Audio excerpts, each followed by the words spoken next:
kaibigan, walk around review natin ang 2025 Toyota Land Cruiser. Tignan natin kung anong magandang interior niya. Yung black or kaya yung beige.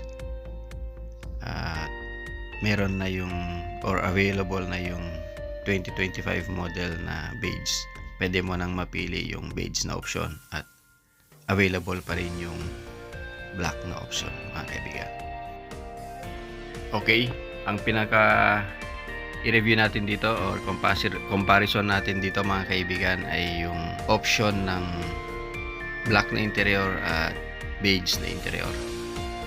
Sa pearl white exterior color or yung kulay ng body ay yung pearl white, yung top of the line na kulay ng Land Cruiser. Okay, hopefully magustuhan nyo itong konting video sharing natin, mga kaibigan, kasi first time natin na makakita ng interior ng isang Land Cruiser at maupuan din natin siya konti. At pwede rin natin i-option na piliin yung Modelista kit or package sa front and rear bumper. Yan po yung sa standard na front bumper ng Land Cruiser. At ganito naman yung sa Modelista. Meron siyang sporty design sa harap. Yan ang Modelista. At ito yung standard or regular na design ng front bumper ng Land Cruiser. At syempre sa likod naman, sa rear bumper ay ganyan. Meron siyang sporty design. Yun sa lower portion niya. Yan po yung Modelista kit niya.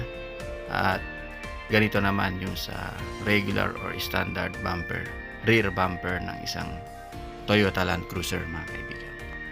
Okay, balik tayo sa interior. Ganyan po ang kulay ng beige color sa interior niya. Combination of beige and black. Ayan. So, ang material din nito ay pure leather or high-end quality na leather, mga kaibigan, yung sa upuan niya. Meron siyang perforation or meron siyang mga perforated yung design niya kasi meron siyang heating and cooling system. Yan naman yung sa likod niya. Pag sa beige, naka-fold down yung third row seat. So, maluwag. Sa video, sa picture ay malinis tignan yung beige. At ito naman yung sa dark gray or black interior. At ang Land Cruiser ay naka-power seats na yung adjustment sa third row. At ito po yung sa rear bumper or rear view ng isang Land Cruiser 300 2025 model. Sa beige color yan ang combination. So maganda ang beige color combination sa interior niya. Pero para sa akin, ang observation ko ay dumihin siya, madali siyang madumihan.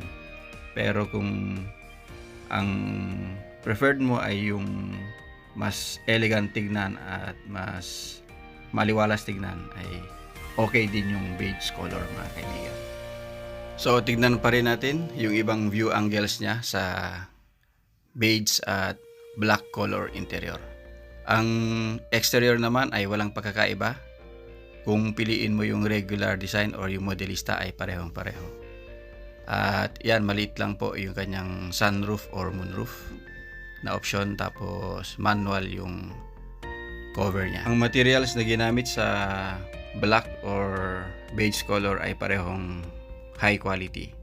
Soft touch materials ang nilagay. Tapos leather trim ang kanyang mga door armrests. At yan po yung itsura ng center console ng dark gray or black color sa center console niya. At ganyan ang itsura ng third row, maliit lang.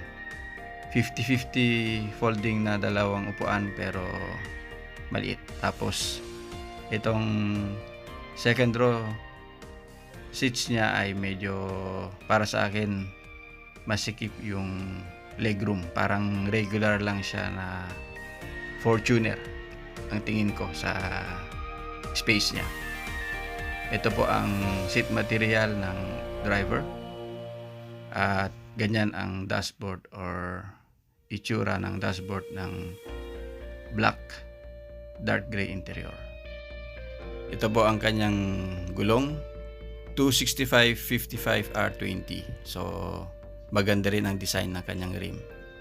At ang kanyang spare tire ay full size. Ang isang nagpapamahal sa Land Cruiser 300 ay siyempre yung pang-ilalim niya. Suspension niya, braking system, at siyempre yung durability and rigidity niya with ride comfort.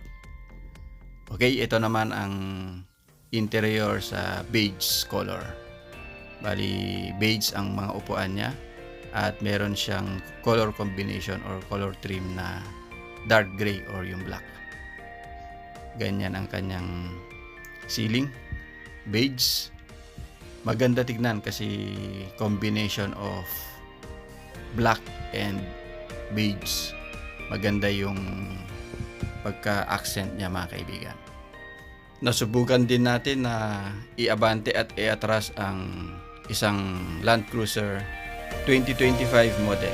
At ang impression natin sa kanya ay napaka-smooth talaga.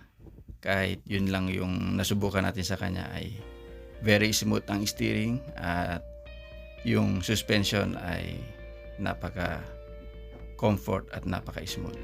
So, yan yung mga features and accessories ng isang Land Cruiser or the LC300 2025 model.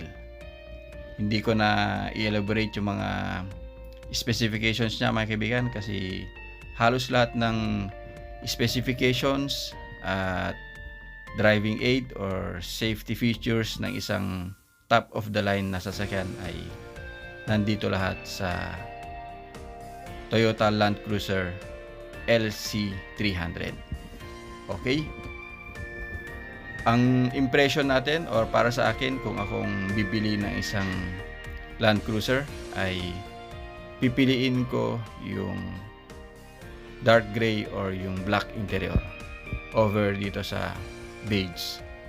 Sa personal kasi pag tignan mo siya, pag makita mo siya ay talagang dumihin siya or madali siyang madumihan. Pero kung preferred mo rin naman yung malinis tignan at regular mo siyang malilinis or mapapalinis ay okay din na option itong beige interior. So sa body color naman, ang mabenta ay itong pearl white.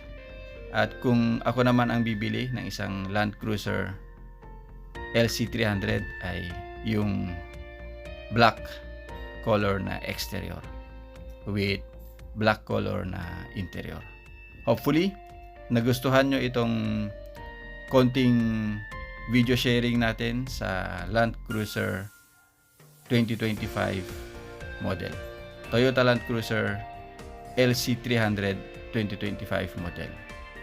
At ang presyo ng 2025 Land Cruiser LC300 3.3 liter ZX model ay 5,773,000 sa white pearl color at 5,758,000 sa regular color or yung black or yung silver metallic. Tapos ang additional mo pa rito ay yung insurance niya na kailangan kunin mo sa dealership or sa kasa ng Toyota na halos magre-range siya ng 200,000 to 300,000 ang 1-year insurance niya, comprehensive insurance, plus yung LTO registration. At kung yung dealership na mapili mo ay hindi siya magta-top up or hindi siya magdadagdag kasi limited ang units ng Land Cruiser. Hopefully, nagustuhan nyo itong simpleng walk around video natin or sharing natin sa Toyota Land Cruiser 2025 model.